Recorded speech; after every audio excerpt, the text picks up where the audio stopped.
अस्सलाम वालेकुम dear students, welcome to our YouTube channel Asim tutors.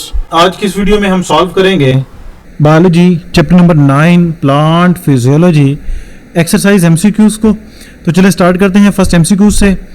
Which of the following plant nutrients is typically required in large quantities. वो nutrients जो large quantity के अंदर required होते हैं उन्हें कहते हैं मैक्रो न्यूट्रिएंट्स। और मैक्रो न्यूट्रिएंट्स कौन कौन से हैं? नाइट्रोजन है, एनपीके नाइट्रोजन है, फास्फोरस है और पोटाशियम है। तो हमने देखना है कि इनमें से कौन सा है, आयरन, जिंक, पोटाशियम, बोरॉन। तो सिंपली जो पोटाशियम होगा ये क्या होगा? Macro nutrient.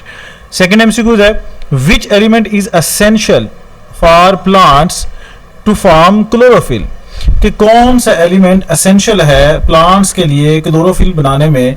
तो ये हमारे पास सामने जो स्ट्रक्चर है ये स्ट्रक्चर दिया हुआ है क्लोरोफिल का। तो ये क्लोरोफिल का जो स्ट्रक्चर है इसमें हमने देखना है phosphorus, calcium, magnesium, sulphur.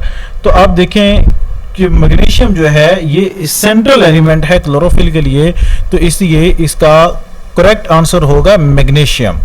Third MCQ है What is the main function of root hairs? Root hairs basically क्या होते हैं कि मेन रूट्स के आगे जो फर्दर वो डिवाइडेड होती है रूट हेयर्स के लिए। तो इसका मेन फंक्शन क्या होता है? ये ट्रांसपोर्ट ऑफ न्यूट्रिएंट्स में काम करता है, स्टोरेज ऑफ फूड में हेल्प करता है, ये इंक्रीज करता है सरफेस एरिया फॉर अब्जॉर्प्शन। तो बेसिकली ये सरफेस एरिया इंक्रीज करता है for the absorption of salts and water. तो करेक्ट आंसर होगा सी। फोर्थ एमसीक्यू है how do root hairs absorb salt from soil. Diffusion के जरिए करते हैं, ऑस्मोसिस के जरिए, एक्टिव ट्रांसपोर्ट या फिल्ट्रेशन। तो इसका करेक्ट आंसर है एक्टिव ट्रांसपोर्ट, यानी जो रूट हेयर्स हैं वो साल्ट्स को अब्जॉर्ब करते हैं एक्टिव ट्रांसपोर्ट के थ्रू। एमसीक्यू नंबर 5 है how does water typically move from the soil into root cell. तो जो वाटर है ये किस तरह से मूव करता है सॉइल से रूट सेल्स में? तो ये मूव करता है ऑस्मोसिस के थ्रू। ऑस्मोसिस बेसिकली क्या है? The movement of molecule from high concentration to area of low concentration through semi permeable membrane. तो वाटर जो मूव करता है ये करता है ऑस्मोसिस के जरिए। 6 एमसीक्यूज है What primarily regulate transpiration? Transpiration को कौन रेगुलेट करता है? ट्रांसपायरेशन को रेगुलेट करता है guard cell. Basically guard cell की ओपनिंग एंड क्लोजिंग होती है जो स्टोमेटा को कंट्रोल कर रही होती है और जो ट्रांसपायरेशन को कंट्रोल कर रही होती है। एमसीक्यू नंबर 7 है under what environmental condition would the rate of transpiration likely B high. कौन सी इन्वायरमेंटल कंडीशन के अंदर जो ट्रांसपायरेशन का रेट है वो हाई होगा? हाई ह्यूमिडिटी, लो light intensity, wind, water logged soil.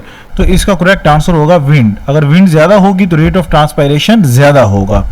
MCQ number 8 है विच ion place a role in the opening and closing of stomata। तो हमने देखना है कि आयन कौन सा है जो opening and closing of stomata को डील करता है, कंट्रोल करता है, वो है पोटेशियम आयंस। एमसीक्यू नंबर 9 है in most plants in what form is food transported.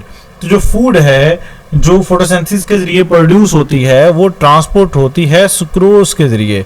और पिछले हमने पढ़ा था इस प्रोसेस को हम क्या कहते हैं? ट्रांसलोकेशन।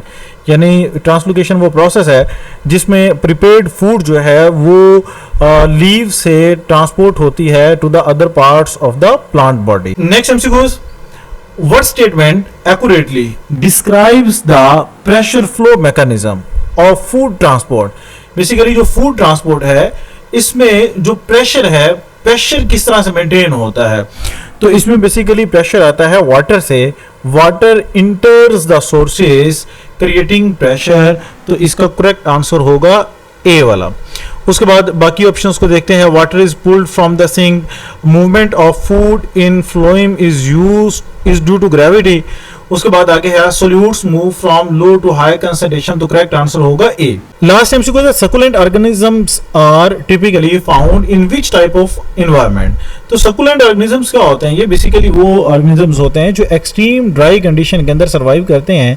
तो अगर हम प्लांट्स की बात करते हैं तो ये क्या करते हैं, ये वाटर को स्टोर कर लेते हैं अपनी बॉडी के अंदर, यूजली स्टेम के अंदर और लीव के अंदर, ताकि उसको बाद में यूज़ किया जा सके। और इनकी जो क्यूटिकल होती है वो काफ़ी ज़्यादा मोटी होती है ताकि वाटर लॉस ना हो सके इवेपोरेशन के जरिए। तो इसका जो करेक्ट आंसर होगा वो होगा ज़ीरोफाइट्स। तो ये थे बेटा चैप्टर नंबर 9 के एमसीक्यूज। मिलते हैं नेक्स्ट वीडियो में जिसमें हम कवर करेंगे चैप्टर नंबर 9 के एक्सरसाइज के शॉर्ट आंसर्स के सॉल्यूशंस को। तो चलें मिलते हैं नेक्स्ट वीडियो में, तब तक के लिए अल्लाह हाफिज़।